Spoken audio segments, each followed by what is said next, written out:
malam. Menyambung pertanyaan Bante tadi, Ya.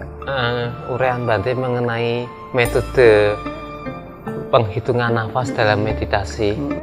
Itu kalau kita meditasi menghitung nafas keluar masuk 1, 2, 3, ini kalau sampai hitungan ke 10 itu nanti kita hitung lagi mundur sampai 1, apa kita begitu 10 terus langsung 1?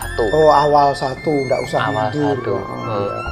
1. Terus kalau umpama terjadi kita pas waktu kita hitung di luar kesadaran kita terus lupa, loh itu sampai hitungan berapa? Nah itu kita kembali lagi ke 1. Kembali ke 1. Jadi kalau kita lupa misalkan ini hitungan berapa, kembali lagi ke 1. Atau kan itu kan bisa kita lihat setiap hitungan ganjil itu kan menarik. Kalau menarik napasnya 1 loh ya, berarti setiap hitungan ganjil pasti menarik napas.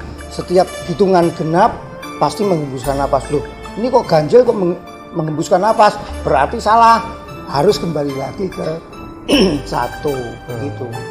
Jadi diawali dari 1, jangan lebih dari 10. Kalau lebih 10 terus menghitung nanti objeknya jadi hitungan, bukan napas begitu. Jadi karena itu dibatasi 10. Mengapa kita mengambil 10 kok enggak 7 atau 8? Untuk mudah mengingat. 10 kan mudah ingat-ingatannya, kecuali yang tadi Bante katakan untuk anak-anak. Kalau langsung 10 mungkin dia kesulitan. Jadi dibatasi 5 dulu.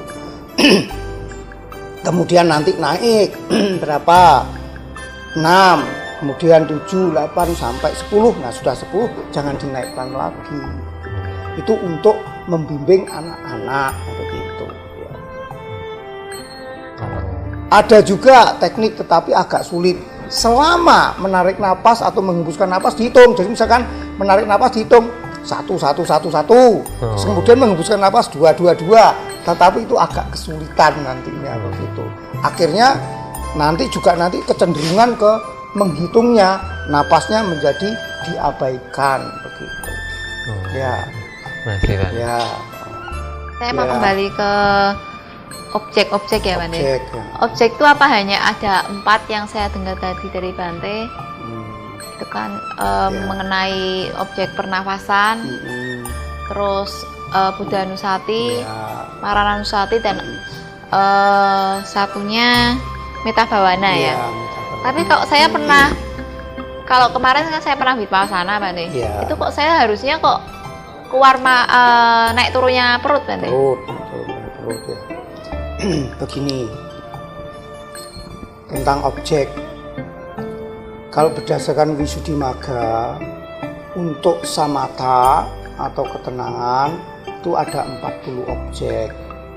Nah, 40 objek itu adalah 10 adalah yang disebut kasina.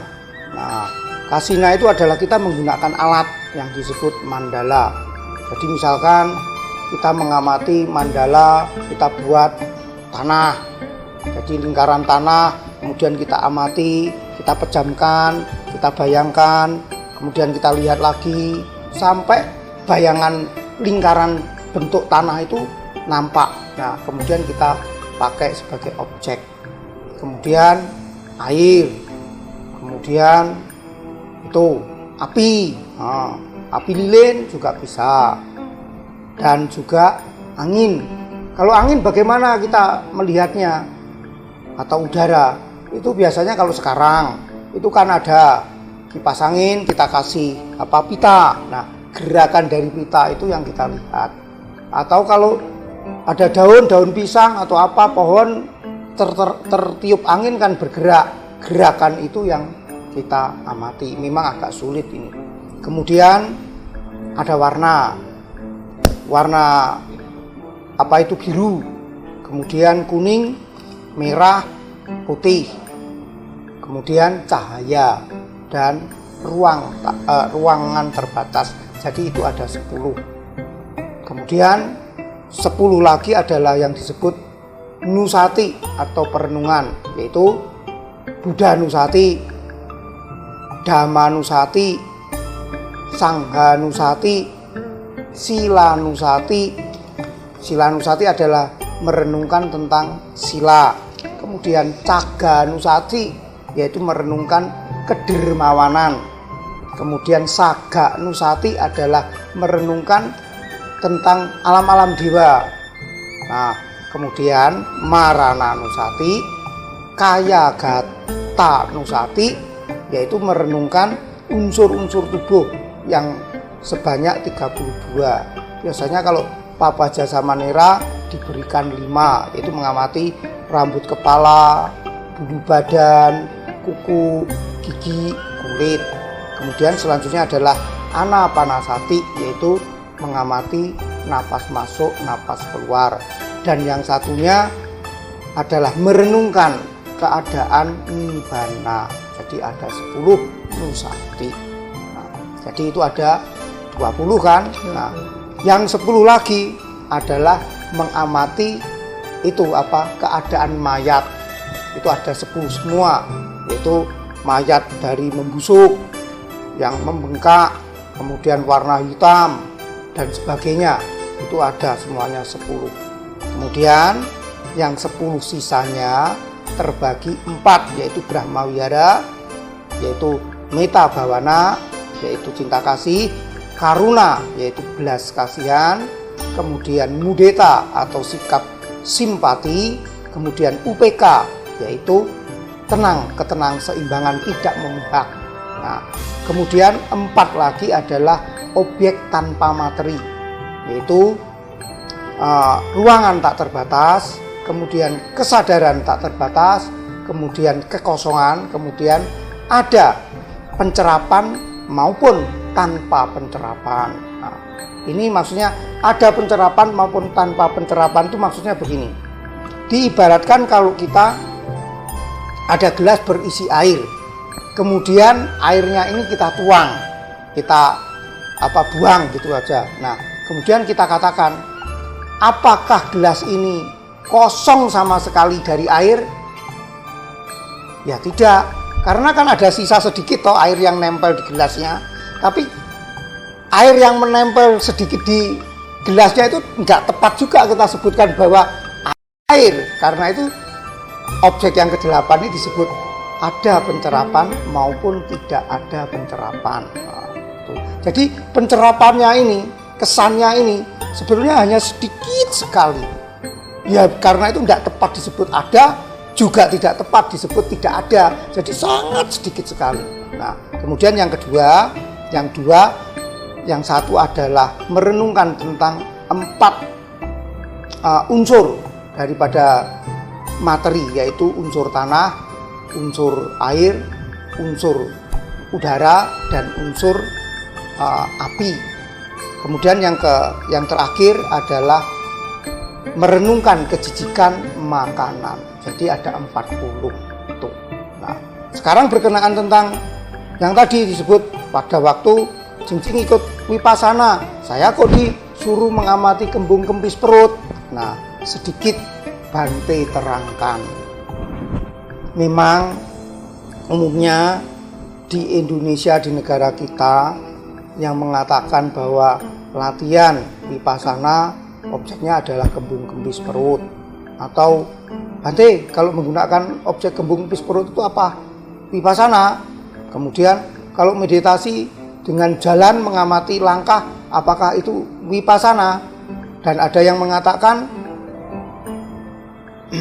menggunakan napas Anapanasati itu bukan Vipassana. Nah, sehingga terjadi suatu pertentangan. Ada yang bilang Anapanasati itu juga termasuk Vipassana, yang lainnya mengatakan tidak. Ini sebetulnya kebingungan ini adalah berdasarkan kata-kata Mahasi Sayadaw. Nah, Mahasi Sayadaw tidak salah, tetapi kita yang mendengarkannya kurang teliti.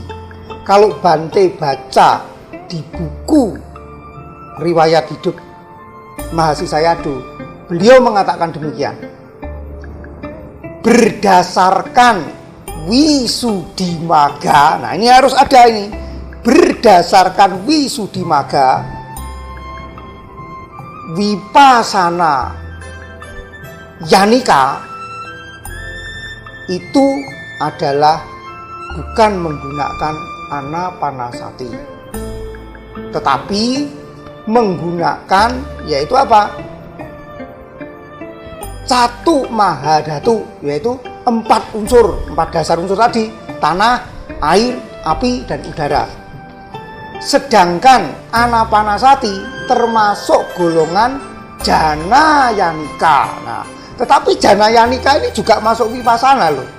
Jadi Mahasi Sayadaw mengatakan, kalau Anda sebagai Vipassana murni yang termasuk Vipassana Yanika adalah objeknya adalah 4 unsur. Karena itu bukan anapanasati.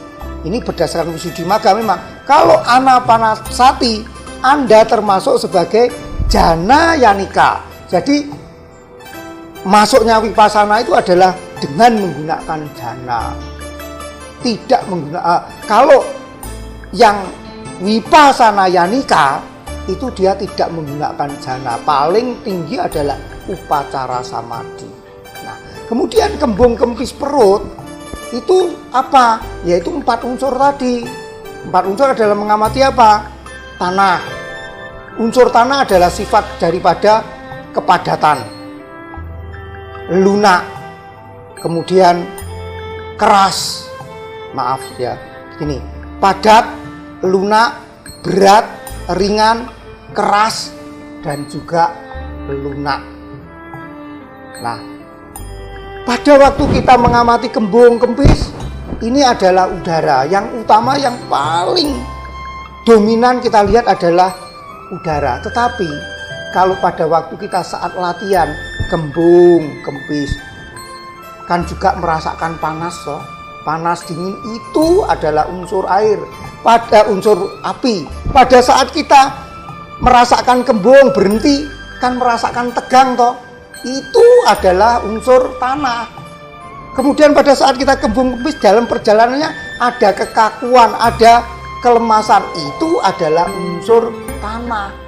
Sedangkan unsur air itu bisa kita amati kalau kita bisa mengetahui ketiga unsur lainnya, yaitu tanah, api, dan udara. Karena fungsi daripada unsur air adalah menyatukan unsur-unsur lainnya. Jadi sebelum kita mengetahui ketiga unsur lainnya, kita tidak bisa mengetahui unsur tanah, unsur air.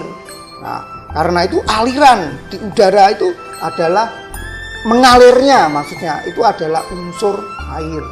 Jadi kalau kita bisa merasakan aliran darah, itu adalah unsur air. Jadi kembung kempis perut itu adalah, kalau di dalam samatha adalah yaitu mengamati 4 unsur tadi itu, yaitu unsur tanah, unsur air, unsur apa itu api, dan udara. Memang catu dhatu, yaitu 4 unsur ini memang antara Vipassana dengan samatha itu berjalan bersamaan. Tetapi derajat dari konsentrasinya tidak bisa tinggi. Untuk mencapai jana tidak bisa. Nah, jadi jelas. Jadi janganlah dipertentangan. Jadi anapanasati itu bukan Vipassana. Kalau kita bilang begitu salah, berdasarkan Visuddhimagga. Karena apa? Di dalam Satipatthana Sutta, anapanasati termasuk salah satu objek. Nah, sedangkan dasar Vipassana adalah apa? Satipatthana. Jadi kita harus jeli di sini membacanya. Mahasi Sayadaw mengatakan berdasarkan Visuddhimagga. Memang berdasarkan Visuddhimagga, yang Arya Buddhaghosa itu mengelompokkan 2 kelompok, yaitu Janayanika dan Vipassana Yanika.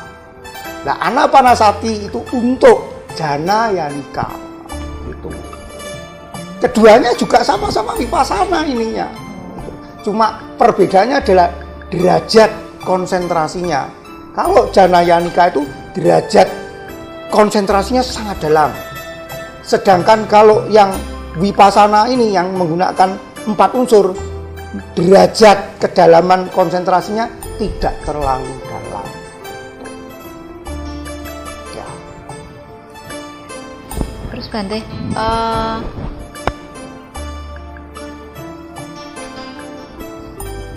Bante gini, untuk di Vipassana ya Bante, Ya. saya pernah mendengar kata nyana Bante. Maksudnya Ya. nyana sendiri itu apa Bante? Nyana itu adalah pengetahuan. Jadi kalau kita melakukan sesuatu, berlatih sesuatu, kan memperoleh pengetahuan. Nah, itu adalah nyana. Jadi pengetahuan. Nah, nyana itu adalah pengetahuan seperti tadi itu. Nah, biasanya yang pertama kan nyananya adalah nama rupa. Nah, maksudnya adalah pengetahuan kita itu membedakan nama dan rupa. Nah, kita manusia atau makhluk yang memiliki kesadaran itu terdiri dari dua, yaitu terdiri dari 2 grup, yaitu jasmani, tubuh kita, kemudian nama atau batin. Nah, sedangkan batin ini terdiri dari 4 kelompok, yaitu apa? Perasaan, satu perasaan. Kedua adalah kalau di dalam bahasa Palinya disebut wedana. Kemudian yang kedua adalah pencerapan atau ingatan, yang dalam bahasa Palinya disebut sanya. Kemudian yang ketiga adalah bentuk-bentuk pikiran atau reaksi. Pada saat kita melihat sesuatu kan timbul reaksi, khayalan dan sebagainya. Itu adalah sangkara dalam bahasa Palinya. Kemudian kesadaran yang mengetahui itu yaitu winyana. Jadi keempat kelompok ini yaitu perasaan, kemudian ingatan, bentuk-bentuk pikiran dan kesadaran. Ini disebut batin atau nama. Jadi semuanya terdiri dari 5 yang disebut 5 kanda. Jadi nama rupa ya juga 5 kanda. Jadi janganlah bingung lah. Kemudian nyana yang pertama, nama rupa itu kita bisa membedakan apa toh yang disebut perasaan, apa toh yang disebut ingatan. Ingatan bukanlah perasaan, ingatan bukanlah yang mengetahui, ingatan bukanlah bentuk-bentuk pikiran. Nah, ini semua berdiri sendiri-sendiri, sendiri-sendiri, tetapi saling berkaitan. Kalau kita misalkan melihat sesuatu, misalkan warna, bentuk warna, maka akan menimbulkan apa? Perasaan terhadap warna yang kita lihat. Kemudian mata akan mencerap, mengingat, mencatat warna tersebut. Pada saat kita melihat warna, ada reaksi. Warna itu apa? Baik atau menyenangkan atau tidak? Itu adalah sangkara. Nah, kemudian yang menyadari itu adalah winyana. Jadi yang menyadari, yang mengetahui ada warna, itu adalah apa itu? Winyana, kesadaran. Sedangkan mata adalah kanda. Kalau tidak ada rupa kanda, kalau tidak ada rupa kanda mata, tidak akan bisa kita melihat. Itu adalah pancakanda. Nah, kemudian nyana-nyana berikutnya, seperti nyana kedua adalah nyana yang untuk mengetahui sebab dan akibat. Ini semua adalah dari praktek kita bisa tahu. Kalau cuma kita baca ya cuma sekedar pengetahuan. Tetapi yang disebut nyana ini adalah pengalaman dari praktek, bukan pengalaman dari membaca, atau bukan pengetahuan dari membaca, bukan. Jadi dari kita praktek nanti akan kita rasakan. Nah, perasaan itulah, bagaimana perasaan itu gejolak, itu adalah pengetahuan atau nyana. Nyana-nyana ini yang selanjutnya nanti akan bertugas, nantinya hasilnya itu akan mengikis kekotoran-kekotoran batin. Kalau berdasarkan buku itu ada 16. Ada 16 ya. Nanti bahasa Palinya lupa. Jadi kalau mau urut ya sekedar mengetahui saja. Yaitu pertama adalah nyana, yaitu tentang nama rupa. Nah, nama rupa konfliknya nama rupa pariceda nyana, yaitu bisa membedakan antara nama dan rupa. Kemudian yaitu nyana yang kedua, yaitu tentang sebab akibat, kaitan antara prosesnya terjadinya nama rupa itu bagaimana. Kemudian yang ketiga itu adalah nyana tentang tilakana, yaitu kita mengetahui tiga sifat, yaitu anicca, dukkha, anatta yang mencengkeram atau yang menguasai nama dan rupa. Nah, kemudian nyana yang ketiga itu tentang pengetahuan, lenyapnya pengetahuan yang salah, yaitu tentang dikti. Nah, jadi banyak di situ. Kemudian atau nyana yang keempat itu adalah, maaf, bukan dikti tadi, udaya baya nyana, yaitu pengetahuan mengenai tentang timbul lenyapnya sesuatu. Kemudian nyana yang kelima adalah bangga nyana, yaitu legurnya sesuatu. Nah, kemudian nyana yang keenam adalah itu apa itu baya nyana, yaitu dia karena melihat bahwa segala sesuatu itu cuma timbul lenyap, timbul lenyap, timbul lenyap, sehingga tidak ada satu saat pun yang tetap, sehingga tidak ada segala sesuatu yang bisa kita buat pegangan sebagai pelindung, tidak ada. Semuanya itu lenyap, lenyap, lenyap, lenyap, sehingga timbul apa? Rasa kekhawatiran, menimbulkan apa itu? Melihat kecacatan, yaitu bahaya, bahayanya. Dari bahayanya itu nanti ada lagi nyana yang ketujuh, yaitu ketakutan.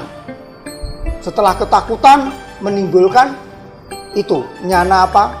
Kejenuhan, kebosanan yang disebut nibbida. Jadi banyak sekali. Kalau urut-urutannya saya Bante tidak hafal itu. Jadi lihat di buku. Jadi banyak ya, Pak? Banyak. Jadi secara tidak langsung kalau kita belajar meditasi vipassana, Iya. itu pasti kita mengalami nyana-nyana itu ya, Pak? Pasti mengalami nyana-nyana itu. Tinggal tahapannya aja kita sampai mana. Betul. Gitu ya, Pak? Dan janganlah kita itu terpaku pada buku. Nanti kalau kita sudah baca buku, nanti pada waktu saat kita berlatih, kita berpikir, apakah saya sudah mencapai nyana ini? Apakah saya sudah mencapai nyana ini? Padahal sebetulnya nyana-nyana itu adalah dapat kita ketahui daripada saat kita pelatihan.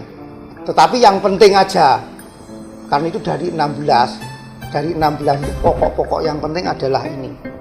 Adalah nyana yang pertama, yaitu nama rupa pariceda nyana, kita bisa mengetahui perbedaan antara batin dan jasmani. Kemudian nyana yang kedua, kita bisa mengetahui kaitan atau sebab akibat terjadinya nama rupa. Kemudian yang nyana ketiga, kita mengetahui anicca, dukkha, anatta. Kemudian nyana yang keempat, ini yang paling penting, yaitu kita mengetahui udaya baya nyana, yaitu bisa melihat proses timbul lenyapnya nama rupa itu. Kemudian nyana yang kelima, yaitu bangga nyana. Ini yang penting. Sedangkan proses selanjutnya itu hanyalah akibat dari kita melalui nyana yang kelima. Nah, yang perlu kita tempuh adalah nyana yang keempat dan yang kelima, yaitu udaya baya nyana dan bangga nyana. Tuh. Sedangkan yang selanjutnya seperti nanti nyana yaitu apa? Sangkara upeka nyana, itu adalah hasil dari kita bisa melihat udaya, bisa melihat timbul lenyapnya segala sesuatu yang disebut udaya baya nyana. Itu adalah disebut ketenangan dan sebagainya. Itu tidak begitu penting. Tetapi pada saat kita berlatih itu perlu kita konsultasi kepada guru pembimbing supaya untuk mengetahui. Kalau kita mengetahui, bahkan seorang guru pun juga tidak akan menjelaskan, memberitahu, oh kamu mencapai udaya bayanya, nanti akan terjadi suatu kesombongan. Nah, itu bahayanya di situ. Jadi tetapi kalau yang penting, yaitu poin yang terpenting adalah udaya bayanya. Nah, bahkan di Sutta itu Sang Buddha mengatakan bahwa seseorang yang bisa mengetahui timbul lenyapnya segala sesuatu, dia mencapai tingkatan Sotapati. Nah, ini tahapan yang penting ini melihat itu.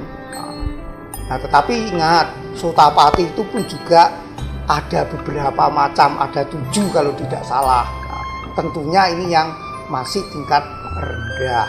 Bahkan di dalam Wisuddhimagga loh ini, kalau kita sudah mencapai tingkat nyana yang kedua, itu disebut Cula Sotapati. Cula itu belum Sotapati loh, masih maunya, sudah dekat. Nah, begitu. Karena nyana kedua itu sudah sangat tinggi sekali. Paling tidak kita sudah mengerti apa yang disebut paticca samuppada. Sebab akibat sebetulnya kita mengetahui tentang paticca samuppada. Nah, paticca samuppada adalah sangat penting. Jadi itu kalau soal nyana begitu. Ya. Terus Bante, saya pernah dengar juga. Jadi andai kamu kalau belajar vipassana, Iya. kamu pasti secara tidak langsung kamu akan mengalami samanta. Iya. Samanta itu mungkin Ketenangan. ketenangan. Kadang-kadang kan orang vipassana kan tidak sadar Bante kalau sampai ke samanta terus masuk ke kayak perasaan, misalnya Iya. muncul sinar. Kita terlalu mengamati sinar itu kan nggak boleh, harusnya kan dilepas. Itu cara memilahnya itu gimana Bante? Itu yang disebut halangan-halangan vipassana atau vipassana kilesa atau kekotoran-kekotoran di dalam vipassana. Memang begini. Memang seperti kalau kita melihat sinar, kemudian tercerap kepada melihat sinar itu, nah, itu akhirnya kita tidak akan mencapai yang disebut itu tadi Udayabhaya nyana. Karena yang penting di dalam vipassana adalah melihat ini loh, anicca. Namanya anicca itu kan timbul lenyap toh. Kemudian melihat duka atau mengalami duka, kemudian mengalami atau mengetahui, memahami apa yang disebut anatta. Semua ini ada tiga-tiganya ini di dalam proses. Namanya proses itu adalah tidak diam. Jadi objeknya itu selalu bekerja atau berproses. Namanya proses kan adalah pasti ada muncul, berkembang, lenyap. Nah, kalau kita cuma melihat sinar dengan cara mencerapnya salah, sehingga kita tetap terpancang atau terkurung di objek itu saja, sehingga kita tidak akan menemukan Udayabhaya nyana, tidak memperoleh Udayabhaya nyana. Jadi seperti ada lagi, yaitu kita pada saat melakukan vipassana memperoleh ketenangan. Nah, itu pun juga kalau kita terlena di dalam ketenangan itu, di dalam keseimbangan itu pun juga tidak boleh. Itu adalah termasuk apa itu halangan, seperti itu. Jadi itu adalah halangan-halangan. Jadi kita harus hati-hati, karena itu perlunya apa itu konsultasi dengan guru pembimbing adalah di situ. Jadi kalau menemukan ini bagaimana? Ada 10 juga apa itu halangan-halangan itu, seperti merasakan piti. Nah, memang kalau piti di dalam samatha merupakan faktor yang harus dikembangkan, tetapi di dalam vipassana kita tidak boleh apa itu terkait, tidak boleh apa itu terjerat. Maksudnya terjerat, kalau sudah kita merasakan piti, mungkin apakah ini yang disebut kesucian? Apakah ini yang ingin dicapai di dalam latihan vipassana? Itu kalau sampai terjebak itu, kita tidak akan maju. Tuh. Tetapi ada seorang guru vipassana atau meditasi yang mengatakan sebetulnya kita tidak perlu takut terhadap 10 halangan-halangan itu. Kalau kita bisa mengatasinya. Dan 10 halangan itu sebetulnya merupakan suatu tanda kemajuan bagi kita, asal tidak terjerat. Kalau kita terjerat, kita tidak akan maju.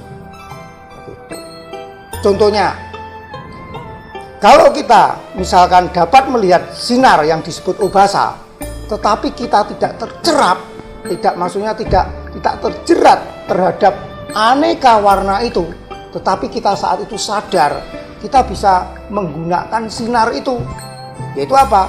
Untuk meningkatkan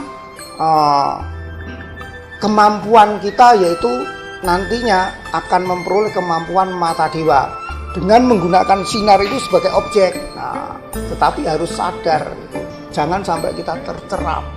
Karena itu perlu bimbingan-bimbingan. Kalau kita misalkan pada saat merasakan piti, nah, dan kita tidak terjerat oleh piti, tetapi kita sadar, kita amati, yang disebut piti itu sebetulnya ya tidak tetap, dia juga naik turun, kadang-kadang berkembang besar, kadang-kadang besar. Kalau kita menyadari, itu sebetulnya adalah proses udaya bayanyana, timbul lenyap, bahkan yang disebut jana yanika, yang menggunakan faktor jana untuk wipasana, justru pada saat dia mencapai jana, mengalami piti, suka, itu yang digunakan untuk wipasana. Begitu dia selesai keluar dari jana, kesan-kesan itu masih ada, itu yang digunakan wipasana. Nah, berbeda. Jadi kalau jana yanika itu biasanya kan tadi adalah nyana yang pertama adalah nama, rupa, pariceda. Jadi kita harus bisa membedakan nama dan rupa. Nah, nama ini apa saja itu harus kita ketahui dulu. Nah, biasanya yang jana yanika karena kekuatan konsentrasinya, dia bisa langsung untuk mengamati nama rupa. Yaitu apa? Pada saat piti, pada saat suka, pada saat ekagata, itu dia bisa mengamati. Tetapi bagi wipasana yanika, dia tidak mampu karena konsentrasinya lemah. Cuma paling tinggi upacara samadhi, langsung dia ke nama, tidak bisa. Karena itu apa? Ke rupa dulu. Mengamati apa? Kembung, kempis, perut, jalan. Nah, dari situ nanti konsentrasinya akan dipupuk. Pada saat udaya bayanyana, dia sudah mulai apa itu, atau belum buat udaya bayanyana lah, dia sudah konsentrasinya semakin lama semakin kuat, sehingga dia bisa mengetahui nama juga, semakin lama semakin halus. Nah, bahkan kalau di jana yanika kita bisa mengamati citawiti, yaitu proses dari cita, yaitu pada saat jawana, pada saat masuk jana itu, jawana itu sangat panjang sekali. Nah, wipasananya di sini, mengamati sangkaranya itu adalah di sini. Sedangkan pada saat untuk wipasana yanika tidak mampu, dia langsung untuk mengamati citawiti tidak mampu. Karena itu dia harus apa? Menggunakan rupa dulu. Dari rupa nanti setelah mendalam baru dia masuk ke dalam apa itu nama. Nah, ini bedanya. Jadi memang agak dalam. Kalau kita memang betul-betul mau memperdalam dan berdasarkan Wisudimagga lagi, untuk mengamati rupa itu tidak hanya cuma secara kasar lagi. Kita sampai disuruh melihat yang halus, yaitu yang disebut kalapa. Kalau sudah bisa kita mengamati kalapa yang halus, itu baru kita memiliki kemampuan mengamati nama, yaitu terutama citawiti. Sebelum kita mampu mengamati atau melihat atau merasakan kalapa, itu kita konsentrasi kita masih lemah. Tuh. Kalapa itu apa ya, Mas? Nah, kalapa adalah bagian daripada materi yang terkecil, yang sudah tidak bisa dibagi lagi, yaitu terdiri dari 8 unsur, yaitu unsur tanah, unsur api, unsur air, unsur udara, kemudian rasa, bau, kemudian warna, dan juga isinya sendiri, yaitu bahannya sendiri. Nah, itu jadi 8. 8 ini menjadi 1, itu adalah partikel yang kecil, adalah kalapa. Itu tidak bisa kita lihat dengan mata. Bahkan alat sekarang nggak tahu ya, mikroskop bisa atau tidak bisa. Itu hanya bisa dilihat dengan mata batin. Dengan meditasi baru bisa. Ada yang bisa melihat dengan mata batin, ada yang bisa hanya merasakan melalui perasaan. Jadi dia akan merasa nanti di tubuh itu. Jadi muncul lenyapnya itu kalapa itu. Kah posisi-posisi yang harus diikuti? Iya. Itu aja Bante, terima kasih. Memang di dalam kita melaksanakan meditasi, janganlah hanya terpancang, meditasi itu hanyalah duduk saja. Tidak. Kita dapat melaksanakan meditasi dalam 4 posisi. Yang pertama duduk, yang kedua jalan, yang ketiga berdiri, yang keempat berbaring.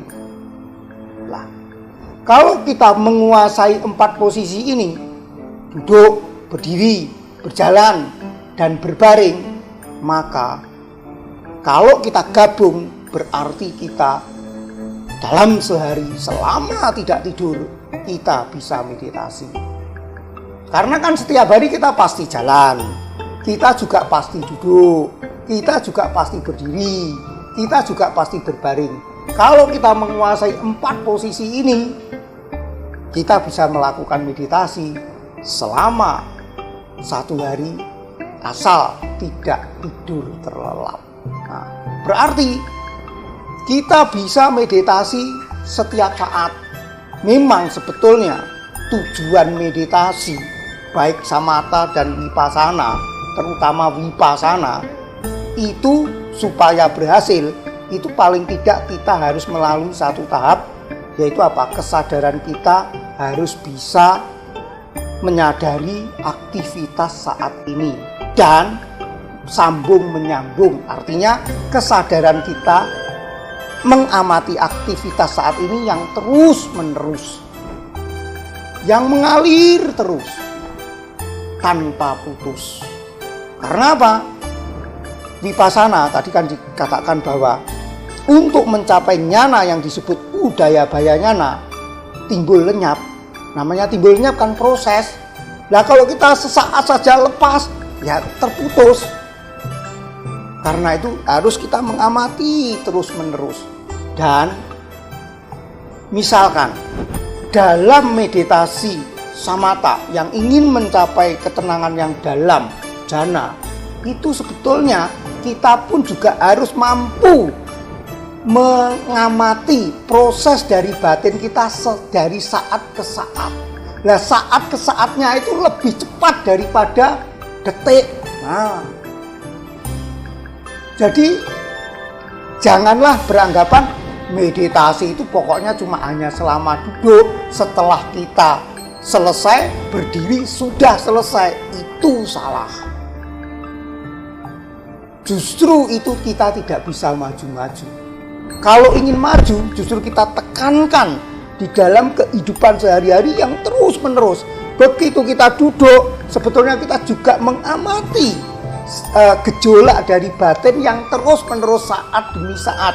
Pasti kita bisa masuk ke dalam ketenangan, tidak peduli menggunakan objek apapun. Jadi di sini sebetulnya meditasi, baik samatha maupun vipassana, sebetulnya objek itu tidak penting. Tetapi yang penting adalah kesadaran yang terus-menerus. Sikap kita melihat objek atau menanggapi objek itu bagaimana, itu yang lebih penting. Jadi berhubungan dengan 4 posisi ini adalah sangat penting. Karena apa?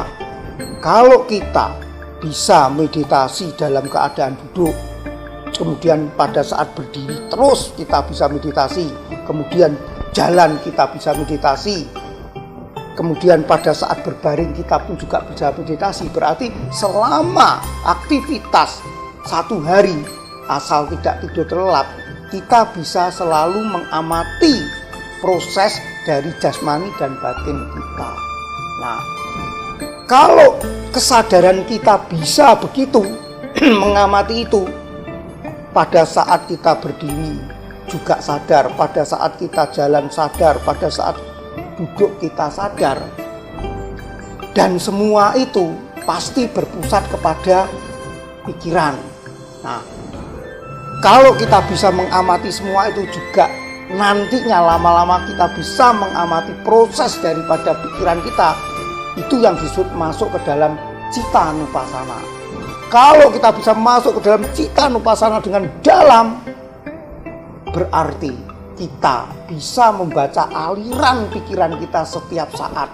Nah, kalau kita bisa membaca aliran pikiran kita setiap saat dan diimbangi dengan kita bisa mengendalikannya, otomatis di sini kalau timbul keinginan atau pikiran aku salah, kita bisa mencegahnya. Kalau timbul pikiran ku salah yang baik, kita bisa mengembangkan. Maka itu orang itu sudah termasuk pemasuk arus dhamma. Arus dhamma apa? Ya arus dhamma pikirannya itu. Kalau sudah demikian, kalau dia sudah bisa mengamati aliran pikirannya dan bisa mengendalikannya, apakah mungkin dia melanggar sila? Jarang sekali. Karena itu mengamati aktivitas sehari-hari itu adalah sangat penting. Nah, sebelum terjun ke situ, kita harus berlatih. Dasarnya apa? Menguasai 4 posisi dalam meditasi. Kemudian kita gabungkan. Mungkin pertanyaan tambahan. Iya.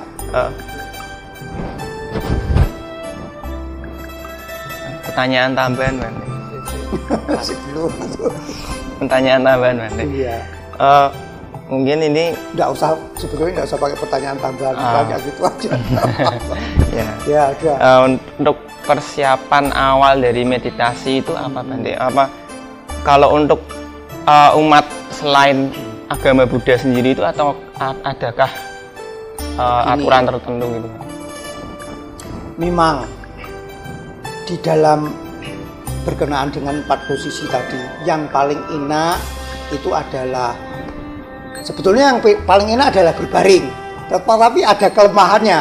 Berbaring itu kalau tidak biasa bisa terlanjur tidur. Nah, karena itu biasanya bagi pemula dianjurkan duduk.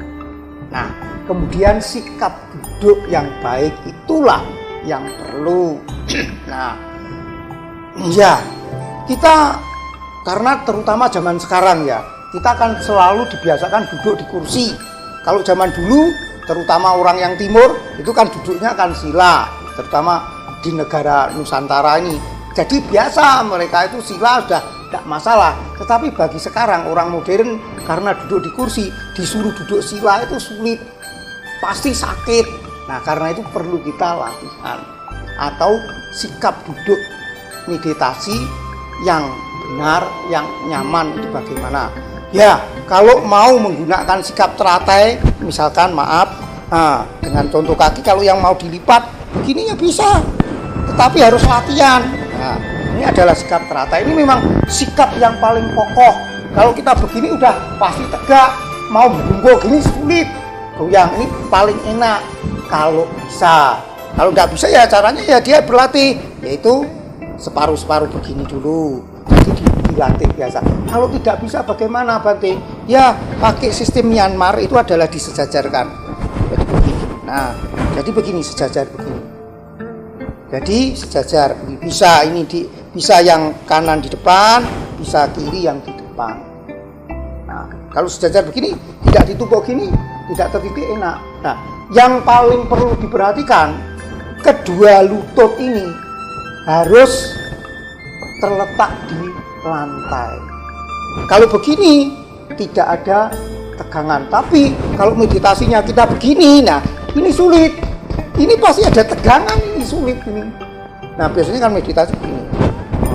Nah ini sudah tertindih, sakit, ini juga gantung, lama-lama kan ini ada berat toh. Nah dia juga akan sakit.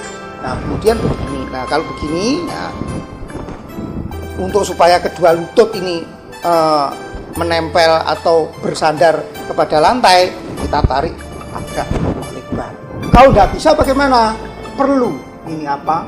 Alas atau ganjal pantat. Nah, karena itu biasanya meditasi bagi pemula yang baik, alasnya itu 2. Satu alas untuk keseluruhan, satu alas lagi untuk ganjal pantat. Kalau pantat ini terganjal, maka dia akan menjadi tegak. Kemudian posisi tangan bagaimana? Tergantung daripada kecenderungan kita. Kalau ada seseorang yang meditasi cenderung itu doyong atau roboh ke depan.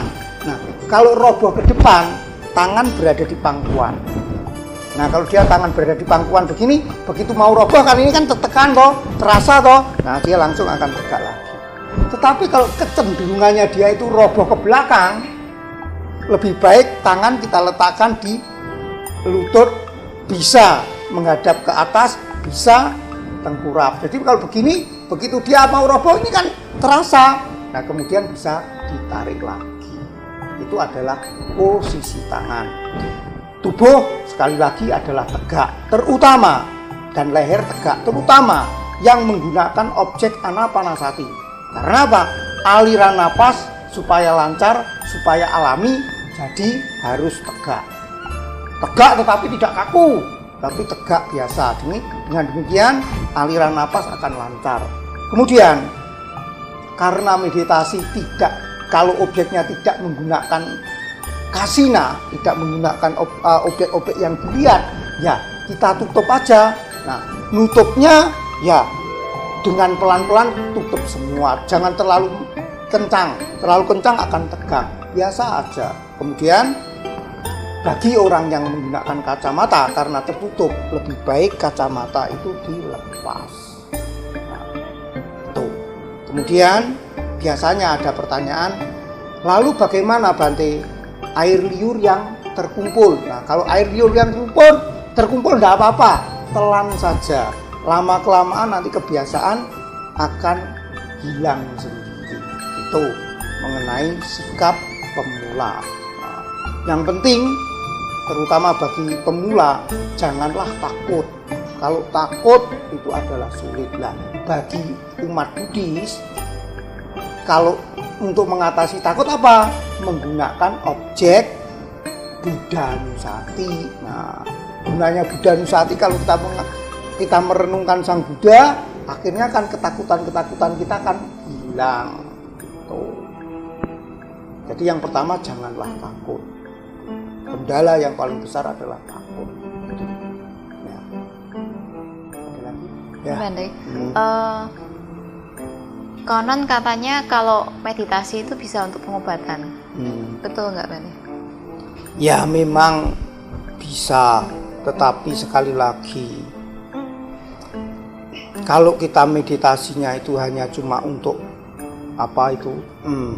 pengobatan atau kesehatan, berarti secara tidak langsung kita itu merendahkan nilai Dhamma. Karena apa?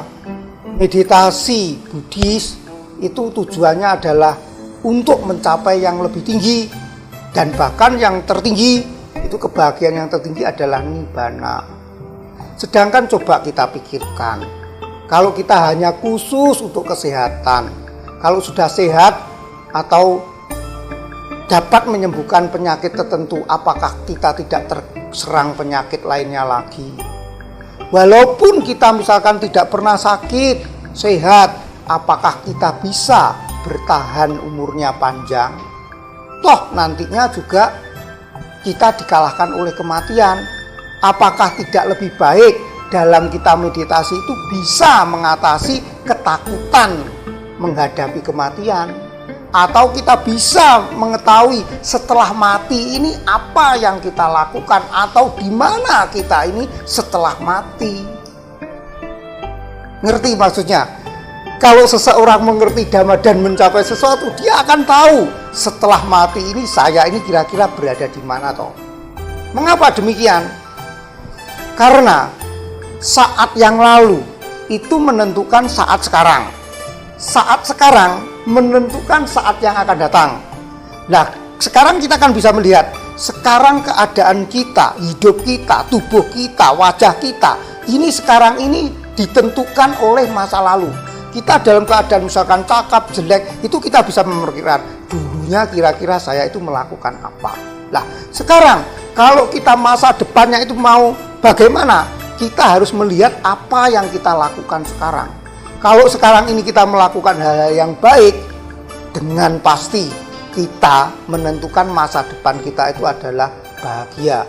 Kalau sekarang ini, saat sekarang ini kita melakukan hal-hal yang tidak baik, merugikan orang lain, bahkan tindak tanduknya juga merugikan diri sendiri, otomatis kita menjerumuskan diri kita, masa depan kita itu adalah tidak bahagia. Dengan tegasnya ini kita bisa menentukan, kalau kita mengetahui apa yang kita lakukan sekarang ini, entah baik entah buruk, kalau baik kita berarti mengarahkan hidup kita itu ke bahagia atau paling tidak alam surga. Tetapi kalau kita tidak bisa mengendalikan diri, melakukan tindakan-tindakan yang tidak baik, aku salah, merugikan orang lain, merugikan diri sendiri, berarti kita juga bisa membayangkan pasti kita itu besoknya akan terlahir di alam menderita. Ini yang Bante maksud, bisa mengetahui setelah mati ini kira-kira kita hidup kemana. Kalau kita meditasi, tentunya kita paling tidak mengetahui saat ini apa toh yang saya laksanakan, apa yang sering saya lakukan. Kalau kita sadar, ya kita cepat-cepat merubah itu. Daripada cuma kita meditasi, cuma sekedar untuk kesehatan. Memang bisa. Mengapa? Kok bisa sehat? Karena kalau kita meditasi, kemudian pikiran kita tenang, otomatis apa itu? Peredaran darah pun juga menjadi lancar, dan proses atau kerjanya kelenjar-kelenjar itu pun juga menjadi normal lagi. Itu secara otomatis.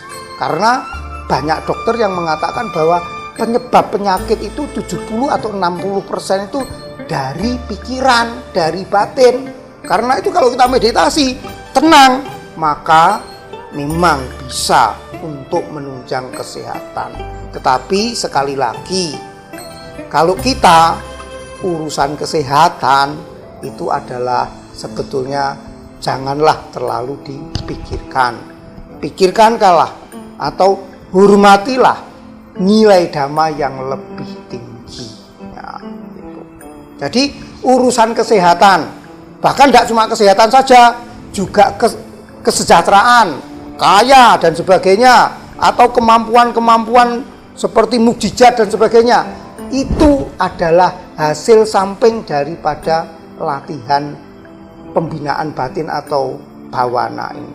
Ibarat kalau kita mau membuat sebuah pabrik gula, tujuannya membuat gula, tetapi di samping proses membuat gula itu akan keluar apa? Ampas tebu yang bisa dibuat untuk kertas atau juga bahan bakar, tetes bisa juga untuk penunjang bahan membuat wicin atau bumbu masak dan sebagainya, bisa untuk spiritus. Nah, demikian. Jadi kesehatan itu adalah hasil samping, kemampuan-kemampuan mukjizat pun juga hasil samping daripada meditasi.